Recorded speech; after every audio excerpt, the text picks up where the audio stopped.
Hello everyone, welcome back to Recent Heretic, and thank you again for subscribing. You can also now find me on X, formerly Twitter, at Recent Heretic.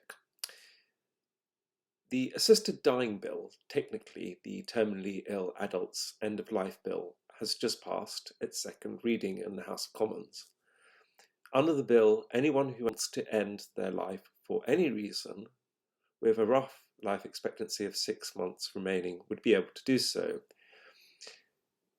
There were passionate arguments made on both sides of the debate, both by MPs and in the general public.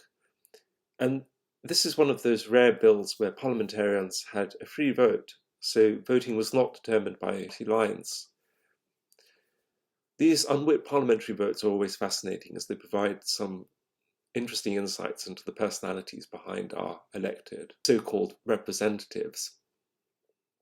So we had, for example, Richard Tice voting with Keir Starmer in the I camp, and Nigel Farage, for example, voting with Diane Abbott in the No camp, something you won't hear very often. And it was a close vote. It passed by 334 to 275 against. For those less familiar with the legislative procedure, this was the second reading of the bill. So the bill has not yet been enacted. It will have to go through the committee stage, then third reading, and then it will have to pass through the Lords. We'll go through the same stages. However, unfortunately, and this is regardless of, I think, which side you sit on in terms of whether you're for or against the assisted dying, as a private member's bill, it won't receive the level of scrutiny that this bill absolutely must have, and that is awful. Everyone, of course, agrees. There should be dignity in dying. Palliative care, end-of-life care should be at the highest standards. But unfortunately, that's not the case, and I think many would want to try and escape or mask the natural process of their own deaths, perhaps through overdosing or by other means. But in reality, there's no such thing as an absolutely painless death, and we must exercise caution.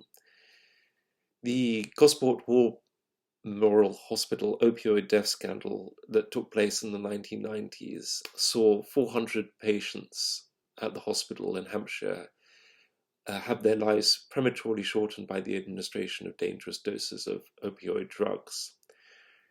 A public inquiry was more recently undertaken into the scandal, and the results were published in 2018 and concluded that there was, I quote, a disregard for human life and a culture of shortening the lives of a large number of patients by prescribing and administering dangerous drugs of a hazardous combination of medication not clinically indicated or justified. When patients' relatives complained about the safety of their family members and the appropriateness of their care, they were consistently let down by those in authority, both individuals and institutions. So we really trust. We would love to be able to say, yes, we can always trust doctors, we can always trust consultants, we can always trust that those who have decision-making powers over us in relation to our health will always make the best decisions for us. But is that really true? A close friend of mine remarked that when every day ahead is bleaker than the day before, is there really much point in life for life's sake? It's a very good question, but the problem is, where do you draw the line? I can't count the number of times I've been severely depressed, even suicidal. I felt this way, if I'm very honest, on and off throughout much of my adult life, and I've had some extremely dark moments. Even within the last week, I felt very depressed. And if a doctor would come to me at the wrong moment and suggested death as a way out, which under this legislation they're now entitled and able to do, I might make a decision I later regretted. Considerable concerns have been voiced by doctors about the bill.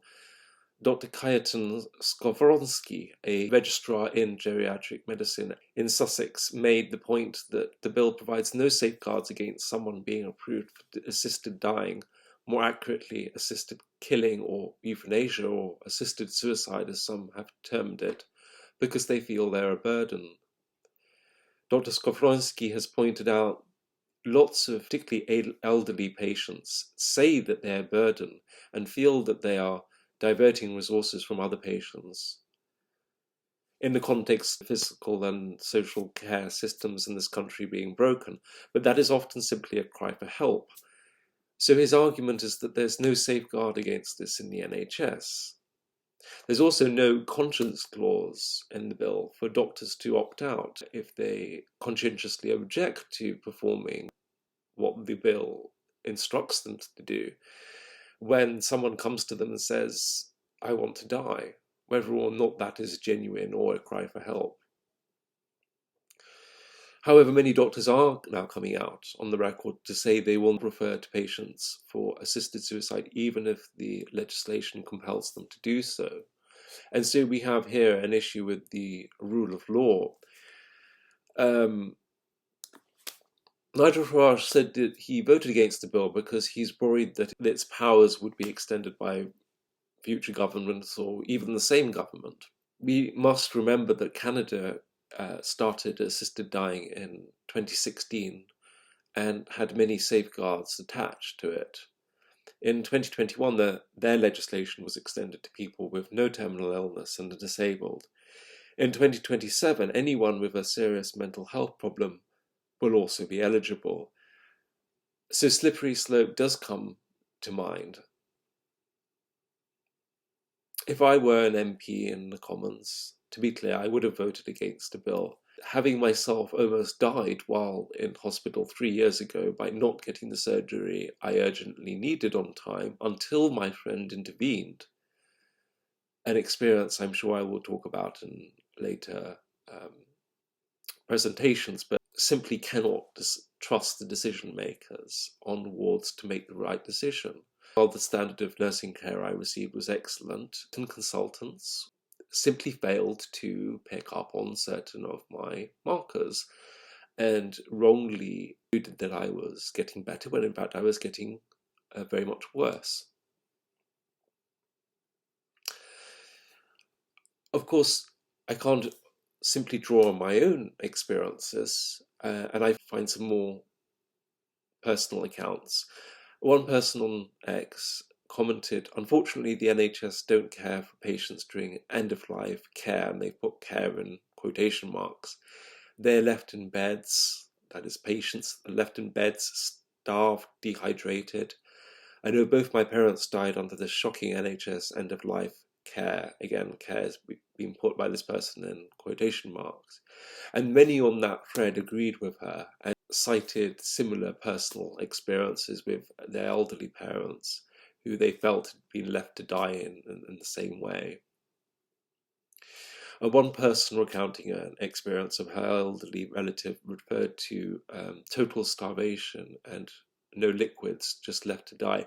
There is a procedure, or rather a direction, in the NHS called nil by mouth. Patients are denied oral intake of food and water and put onto total parenteral nutrition, or TPN, where intravenous IV administered nutrition is the only source of nutrition the patient receives. I experienced this myself because following my surgery, my body was so weak and prone to infection, the doctors deemed that simply oral intake of food would have much of a risk of infection.